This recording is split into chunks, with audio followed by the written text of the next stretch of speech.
Je voudrais ce matin que les uns et les autres, on se sensibilise au travers de la parole de Dieu par rapport à toute cette action d'évangélisation. Nous voulons être fidèles et puis obéir à la parole de Dieu. Jésus a donné un ordre, ce n'est pas une option. Il n'a pas dit « si vous décidez de ». Jésus a dit « allez, faites de toutes les nations des disciples ». Et puis, nous voulons être fidèles à la parole de Dieu. Vous savez qu'on ne peut pas prendre une partie de la Bible. On est obligé de tout prendre. Et puis c'est pour ça que nous devons lire la Bible. Nous devons la méditer. Si nous ne la méditons pas, nous serons en perte de vitesse et puis on sera en décalage. On sait, de par l'histoire de notre humanité, et notamment l'histoire de l'Église, qu'avec le temps, les Églises ont dévié parce que certains ont pris une partie. Il y a même une doctrine, bien sûr, qui est une fausse doctrine, où certains disent, dans la Bible, il y a la parole de Dieu, mais toute la Bible n'est pas la parole de Dieu. C'est impressionnant, hein? Moi je l'ai entendu ça. Ça veut dire que dans la Bible, il y a des textes inspirés, mais il y a d'autres textes qui ne le sont pas. C'est grave de raisonner comme ça. Nous savons, nous, que toute écriture, d'après ce qu'il est écrit, toute écriture est inspirée. Amen. Et littéralement, toute écriture est soufflée par le Saint-Esprit. Toute écriture est soufflée par le Saint-Esprit. Il y a le souffle. Ce n'est pas par une interprétation particulière, mais c'est inspiré par le Saint-Esprit que des hommes ont écrit la parole de Dieu. Amen. Et c'est pour ça que quand on entre dans cette dimension, quand on lit la parole, on est béni. Chaque mot sont importants. Et vous savez combien nous aimons méditer la parole de Dieu. Et puis moi j'entends des gens quelquefois qui disent « oui, on est venu dans les assemblées de Dieu et puis un jour on est parti, on est allé ailleurs, on est allé dans d'autres mouvements, on est allé dans d'autres églises. » Attention, je critique personne, je ne veux pas m'engager sur ce terrain-là, mais il est arrivé que des gens reviennent et ça m'a réjoui. C'est vrai que nous, dans les assemblées de Dieu, on n'est pas parfait, on ne le sera jamais, on a de grands défauts, mais on a quand même quelques qualités. Et il y a des gens qui reviennent, et j'aimerais que vous le sachiez ce matin, et qui disent, pasteur, moi je les ai entendus, et ailleurs aussi, on revient parce que quand on est dans une assemblée de Dieu, on s'est aperçu d'une chose, c'est qu'il y a une qualité au niveau de la prédication de la parole. On ne s'amuse pas, on ne joue pas avec ça. D'ailleurs, on l'a souligné tout à l'heure, il y a des reconnaissances pour les pasteurs, ils ne peuvent pas devenir pasteurs si leur ministère n'a pas été approuvé par des plus anciens. Il faut passer des formulaires. Bon, ça ne fait pas un pasteur, mais au moins, il y a une reconnaissance de la part des pasteurs plus anciens qui peuvent aider, bien sûr, dans le but de voir des ministères se lever, mais des ministères, on essaie au maximum de qualité. Parce que c'est important.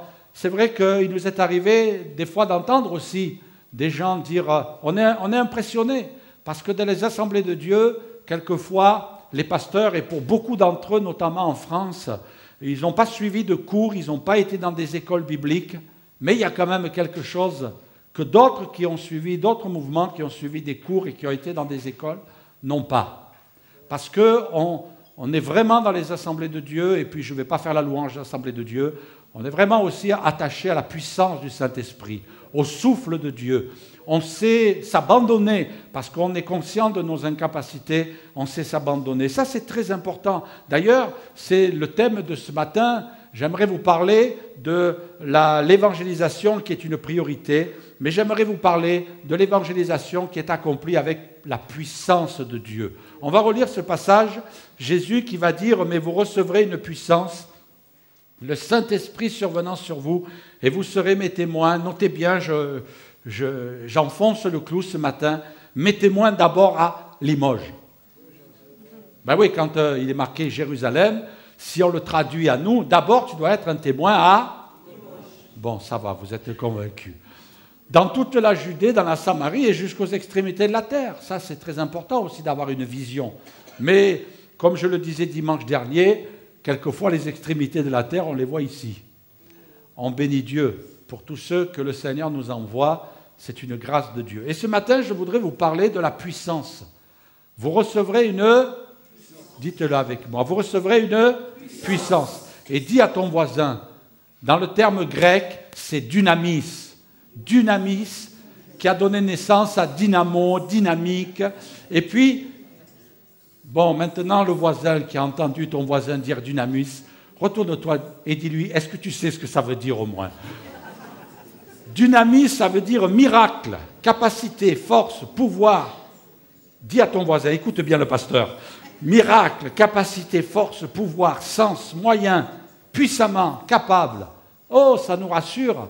Le Seigneur, il ne nous a pas envoyés en disant, allez, tu es un mécanicien, va réparer la voiture, mais débrouille-toi avec les moyens que tu as. Non, il nous donne la caisse à outils.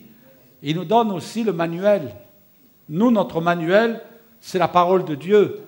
Permettez-moi cette image, la caisse à outils, c'est le Saint-Esprit qui nous accompagne. Amen.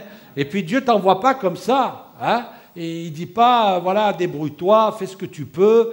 Non, vous recevrez une puissance. Et puis quand vous allez recevoir cette puissance, alors vous allez devenir mes témoins. Sans cette puissance, on ne peut rien faire. Amen. Moi, je me réjouis parce que ce matin, il a été question de Dieu puissant. Vous voyez, Myriam ne savait pas. Elle est où, Myriam? Myriam, elle ne savait pas. On sait pas.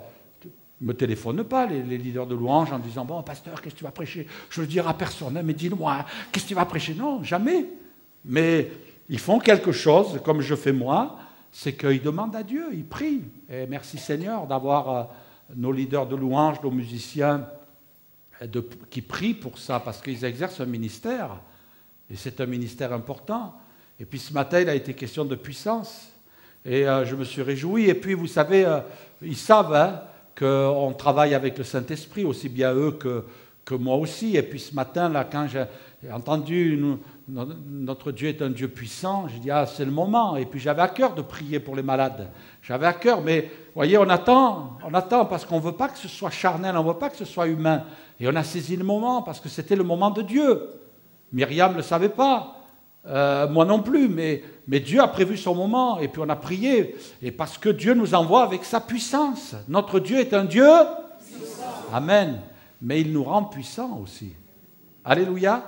Et j'aimerais vous dire ce matin, quand tu veux être un témoin, quand tu veux témoigner, quand tu veux servir Dieu, eh bien ne t'inquiète pas, sois confiant. Sois confiant. On a entendu des messages cette semaine, moi j'aime écouter la parole de Dieu, j'aime la prêcher, mais je vous assure que j'aime l'écouter aussi. Et puis, il y a le pasteur Juan Carlos Escobar. Permettez-moi de vous donner quelques petites parties. Mais il disait à un moment donné, moi j'ai bien écouté toutes les prédications. J'ai pris des notes et d'ailleurs, je vous réserve une conclusion qui vient de là-bas. Mais de dire, pasteur, responsable, prédicateur, il faut aussi que tu apprennes à te reposer en Dieu, à compter sur la puissance de Dieu. Dieu est avec toi. Ah ben on en a besoin d'entendre ça.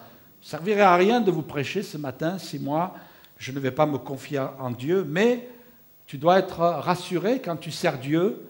Dieu dit, vous recevrez une puissance. Amen. Ne partez pas sans la puissance.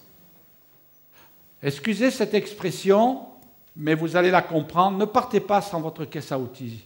Vous allez être aussi démunis qu'un mécano devant une voiture en panne et qui n'a pas de caisse à outils. Vous allez peut-être diagnostiquer, mais vous n'allez pas pouvoir réparer. Parce que ce n'est pas vous qui réparez, mais Dieu vous envoie pour réparer. Dieu vous envoie pour prier. C'est vrai que c'est Dieu qui agit. C'est vrai que c'est Dieu qui fait son œuvre, mais il y a notre part aussi. Amen. Je me rappelle un jour, j'ai jamais oublié cela, j'étais tout jeune converti, et puis tout jeune dans la vie, je devais avoir à peu près 16 ans, je venais de me convertir.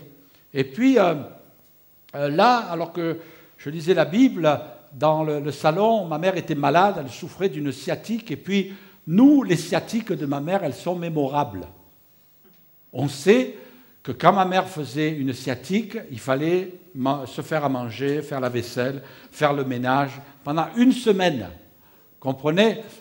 C'était mémorable. Chaque année, elle faisait une sciatique. Et puis là, par contre, elle a fait une sciatique, et puis j'étais converti. Et puis on sait que quand ma mère faisait une sciatique, on avait le balai d'infirmières qui arrivait à la maison avec leur picouse. Et puis, D'accord? Ça, quand vous êtes tout petit, que vous poussez avec, vous ne l'oubliez jamais. D'accord? Et puis, là, je venais de me convertir. Et puis, je découvrais à peine le Seigneur. Et puis, ma mère qui m'appelle, elle me dit, Alain, viens. Je vais dans la chambre. Elle me dit, écoute, ça va mal. Je dis, ah bon, tu veux que j'appelle le docteur? Elle dit, non, non, non, non. Et puis, rester cloué au lit pendant 1 semaine. Mais vraiment au lit. Elle me dit, écoute, tu es chrétien, tu vas prier pour moi. Alors, je cherchais une porte de sortie. Je cherchais à me débiner parce que je me sentais démuni. Je disais, mais c'est pas moi. Moi, quand je vais à l'église, c'est le pasteur qui impose les mains. Et puis, j'avais pas une grande connaissance. Et puis, je disais, mais non, non, maman, je peux pas prier pour toi. Elle m'a dit, écoute, j'ai pas de pasteur sous la main, j'ai personne sous la main, alors c'est toi qui vas m'imposer les mains. Elle a presque dit, au nom de Jésus, impose-moi les mains. Et là, je ne sais pas, j'ai posé ma main, mais je n'ai pas osé lui poser sur la tête, j'ai posé sur le bras. Et puis là, je dis, Seigneur, Jésus, je vais te demander si tu peux faire un miracle. C'est le moment. Et puis ma mère qui dit, Amen. Elle était allée à l'église avant moi, ma mère, mais elle n'avait jamais pris la décision à ce moment-là. Elle l'a pris plus tard. Et ce qu'il y a d'impressionnant, sans piqûre, sans docteur, au bout de 2 jours, elle était sur pied. Ça, c'était un miracle. Parce que nous, on savait.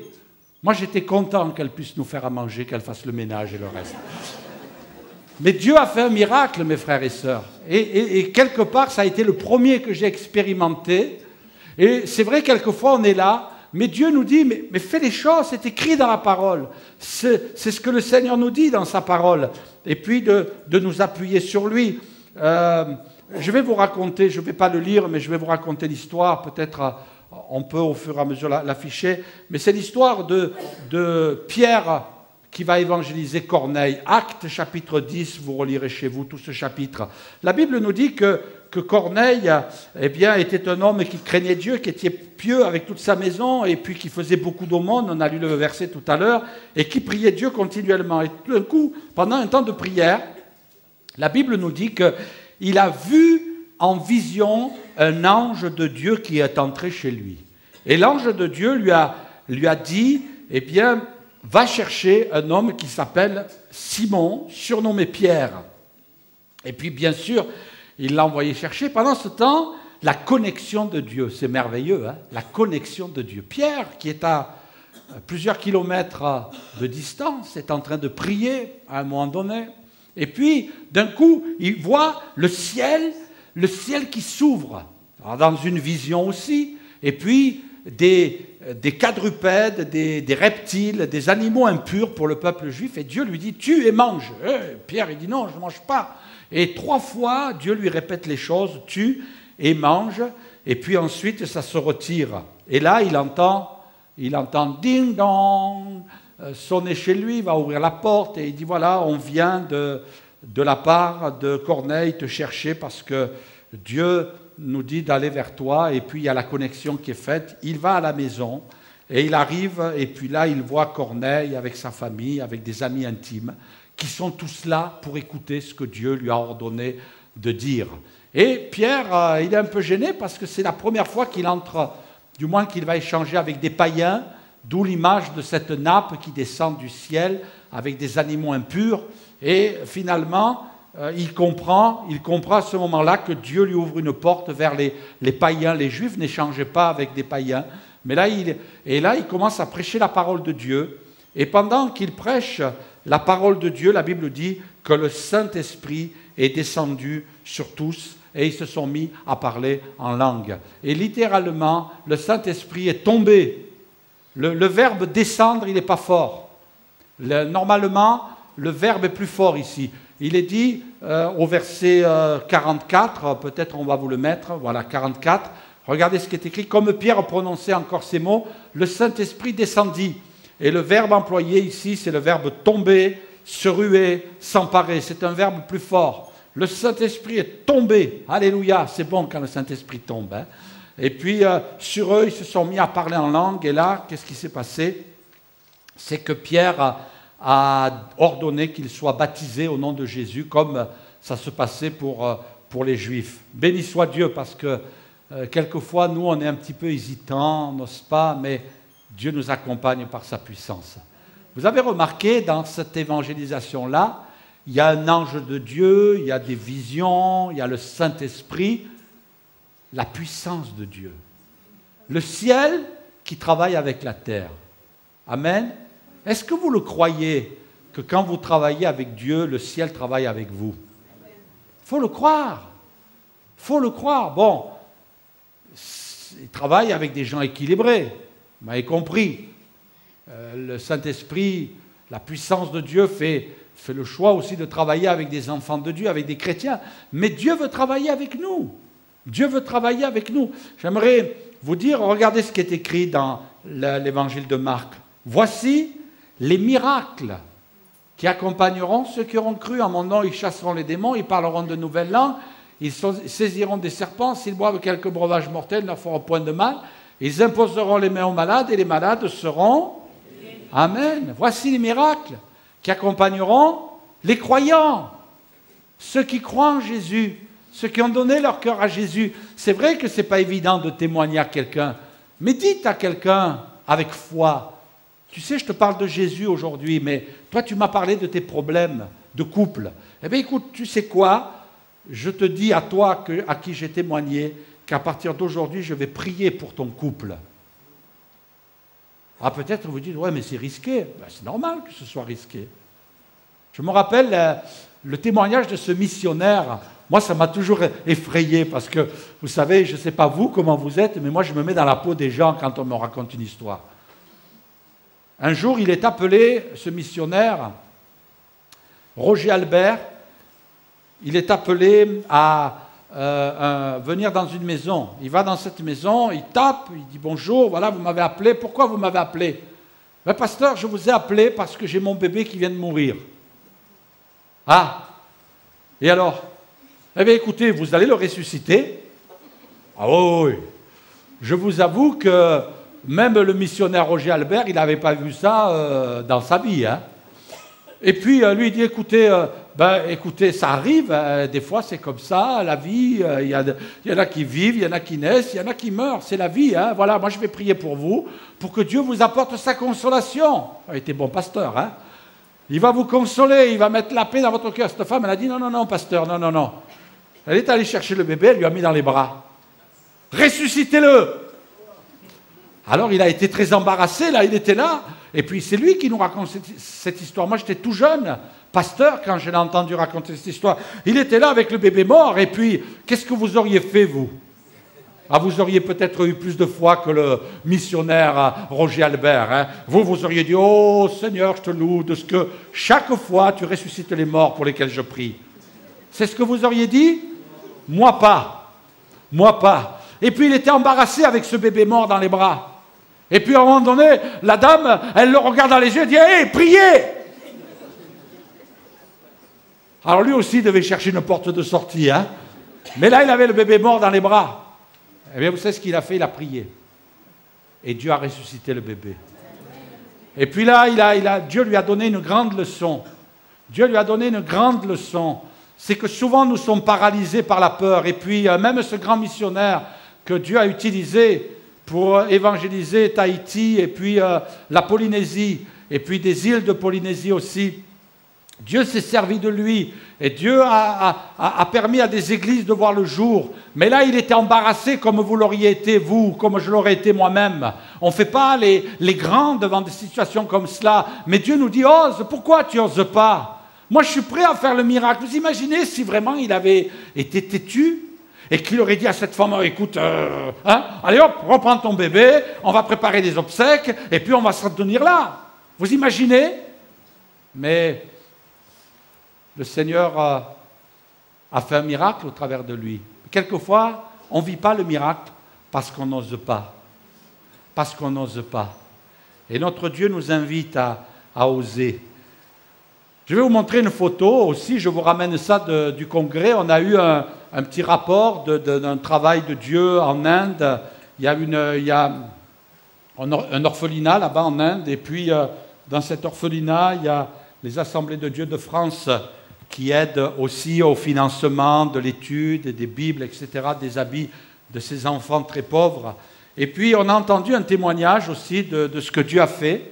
Il y a un jeune garçon qui a été mordu par un serpent. Dieu sait que les serpents en Inde, quand ils vous mordent, c'est mortel. Et puis on a vite amené cet enfant à l'hôpital. Et lorsqu'on est arrivé à l'hôpital, le médecin l'a ausculté et puis est allé voir les parents. Et il a dit, écoutez, l'enfant est dans le coma, on ne peut plus rien faire. Le venin s'est répandu dans tout son organisme, il va mourir d'ici quelques heures. Et puis les parents qui étaient effondrés à la nouvelle se sont mis à prier, demander à Dieu. Les chrétiens ont prié, demandé à Dieu. Et normalement, si par vraiment une multitude de facteurs, l'enfant arrive à sortir du coma, il est paralysé, il est infirme à vie.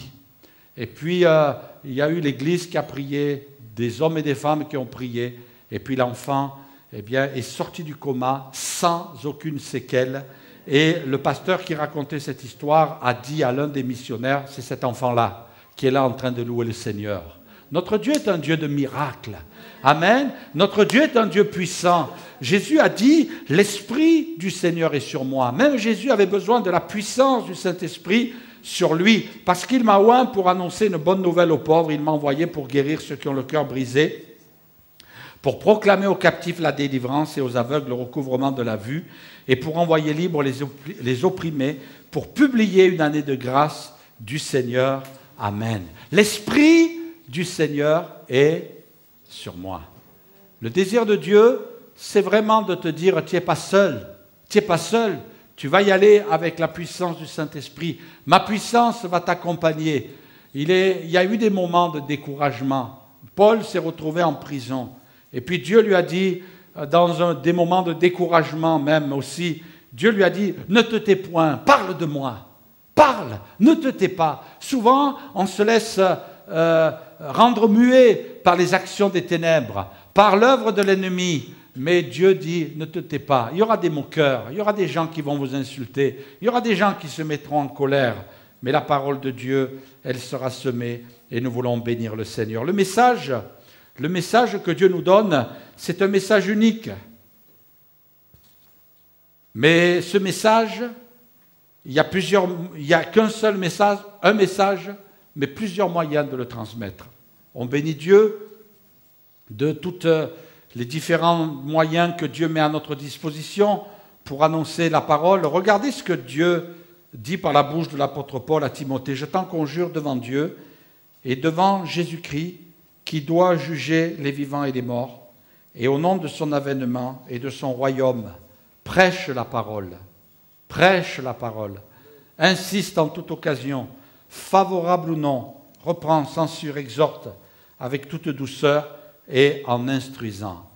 Prêche la parole. C'est ça qui est important.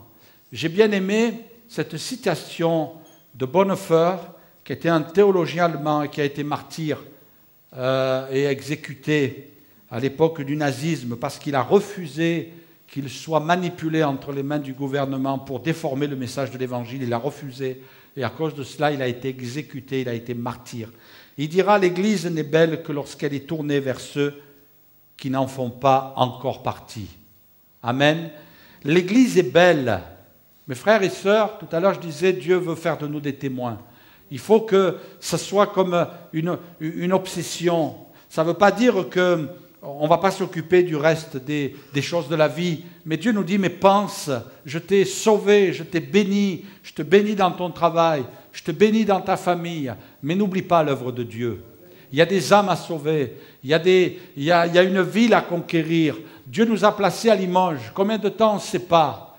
Ni vous ni moi, vous savez combien de temps vous êtes à Limoges. Mais toujours est-il que Dieu nous a placés ici. Et puis Dieu nous invite à être fidèles pour que nous puissions entrer dans le programme de Dieu. Que le programme de Dieu soit le plan de Dieu. Vous savez, quand on doit organiser des réunions, quand on doit organiser des efforts d'évangélisation, on prie pour ça, on demande à Dieu, et puis Dieu nous donne des opportunités. Moi, je crois que Dieu permet qu'on reçoit des coups de fil pour avoir des propositions de travail, d'évangélisation dans notre ville, et puis de permettre que la bonne nouvelle soit annoncée. Moi, je crois qu'il n'y a pas de hasard. Dieu nous conduit. C'est vrai, Dieu se sert de chacun de vous pour être des témoins.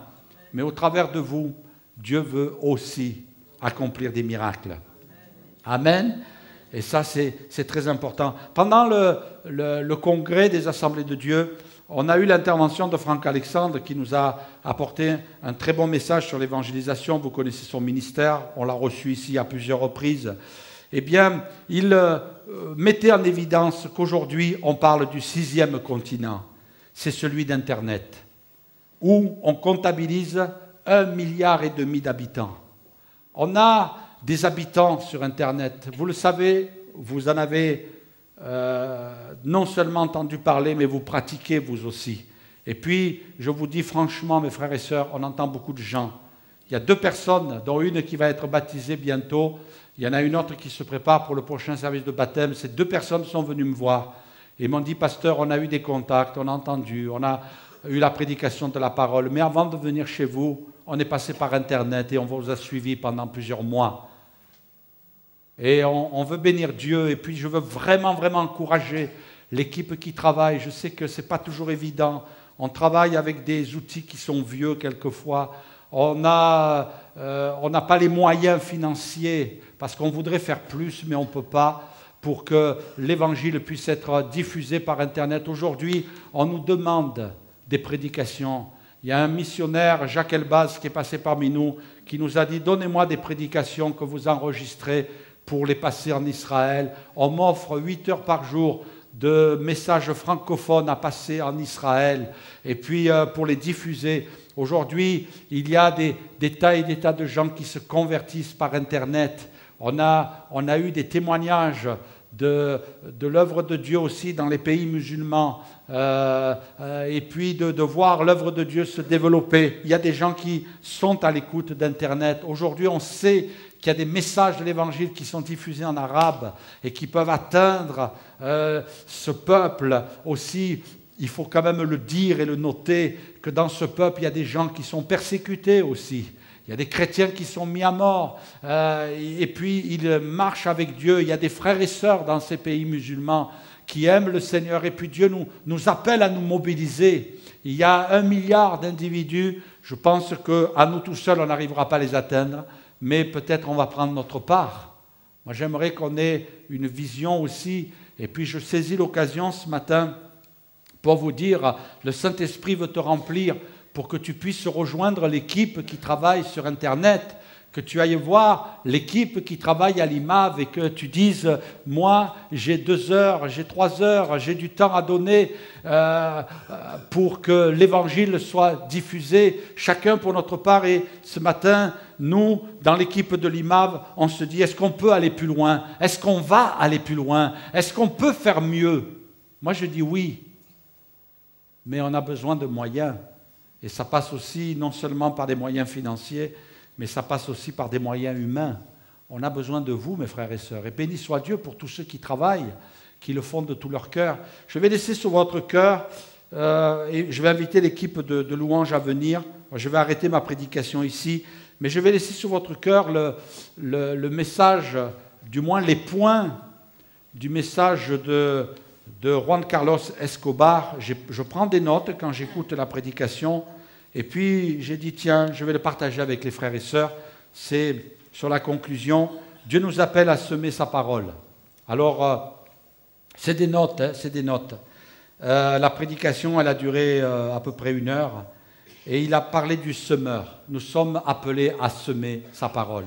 Et il a noté quelques particularités. Et il a dit, le semeur, c'est celui qui vit d'espérance. Parce que Dieu rend possible le royaume de Dieu. Le semeur s'ouvre aux autres, il donne, il sème dans les autres. Le semeur sème sa graine dans la terre. Et nous sommes appelés à donner aussi, à semer. C'est quoi ta semence? C'est quoi ce que tu peux donner pour l'œuvre de Dieu? Ça peut être ton temps, ça peut être ta présence, ça peut être tes efforts, ça peut être aussi, et laissez-moi vous le dire ce matin, ça peut être aussi notre argent qui peut permettre à l'œuvre de Dieu de gagner du terrain. Il faut être ouvert aux autres, il faut chercher les autres pour les bénir. Le semeur, il a une vision, il voit ce que les autres ne voient pas. Quand il met sa semence dans la terre, il attend la bénédiction du ciel. Et nous aussi, on attend la bénédiction du ciel, parce que Dieu nous dit d'aller, et puis Dieu fait le miracle. Amen. Une puissance, il y a une puissance de production dans le terrain. J'ai bien aimé cette image. Une puissance de production dans le terrain. Nous, on a une semence, on va la mettre dans la terre, mais il y a de la puissance dans la terre. Il y a de la puissance lorsque la semence tombe dans le cœur. Et Dieu veut produire. Alléluia. Le semeur doit sortir. Il faut qu'il aille à l'extérieur, aller vers les gens du dehors. Il faut avoir conscience de notre mission. Nous devons accomplir notre mission. Il ne faut pas avoir peur des défis. Quelquefois, on vit dans la peur. Et parce qu'on a peur, on ne fait rien. Mais Dieu ne nous a pas appelés à ça. Dieu s'engage à nous accompagner. Nous devons occuper nos espaces, être sur le terrain. Nous devons abandonner notre confort par moments. C'est vrai qu'on s'installe vite dans notre confort. On est bien chez nous, dans notre fauteuil, dans nos pantoufles, devant la télévision. On est bien, mais Dieu nous dit non. Et l'œuvre de Dieu dans tout ça. Quelquefois, l'œuvre de Dieu a pris des coups parce qu'on s'est installé dans notre confort. Le semeur, il n'est pas paresseux. Il faut réaliser que Dieu aime l'effort et le travail. Le travail est une bénédiction pour Dieu. Amen. C'est vrai, si vous ne travaillez pas, vous vous ennuyez. Il faut faire des efforts. C'est vrai que si on veut des résultats, il y a toujours le prix à payer. Et puis, si on ne sème pas, on reste seul. La semence est une source de multiplication. Quelqu'un disait, tu mets de la semence en terre, il va en sortir un arbre. De cet arbre, il va sortir des fruits. De ces fruits va jaillir de la semence. Et puis, de cet arbre, à cause d'une seule semence, de cet arbre peut naître aussi une forêt. Amen. Vous imaginez ce matin, chacun, nous sommes des arbres. Mais Dieu dit, moi je veux une forêt à Limoges. Amen. Je veux une forêt. Mais pour ça, il faut mourir, il faut que la semence, elle meure. Et puis, il faut que cette semence qui a été jetée en terre, eh bien, elle puisse produire. On donne et on s'enrichit, on garde et on s'appauvrit. Le semeur, il ne peut pas garder la semence, parce qu'autrement, il n'y aura pas de production. Il faut qu'il la jette dans la terre. Il faut qu'il investisse dans sa semence. La semence est enterrée. Lorsque la semence est cachée dans la terre, on perd le contrôle. C'est Dieu qui en prend le contrôle. Notre semence produit du fruit avec le temps. C'est vrai que nous, après, on a semé, et puis on ne peut plus rien faire. On ne peut que prier. Mais c'est Dieu qui prend le contrôle. C'est Dieu qui prend le relais. Amen. Moi, ça m'a béni d'entendre cette prédication. Les autres aussi m'ont béni. Mais j'aimerais vous dire ce matin que Dieu nous appelle à semer. Et puis Dieu, comme dans la semence, Dieu fait le miracle. Amen.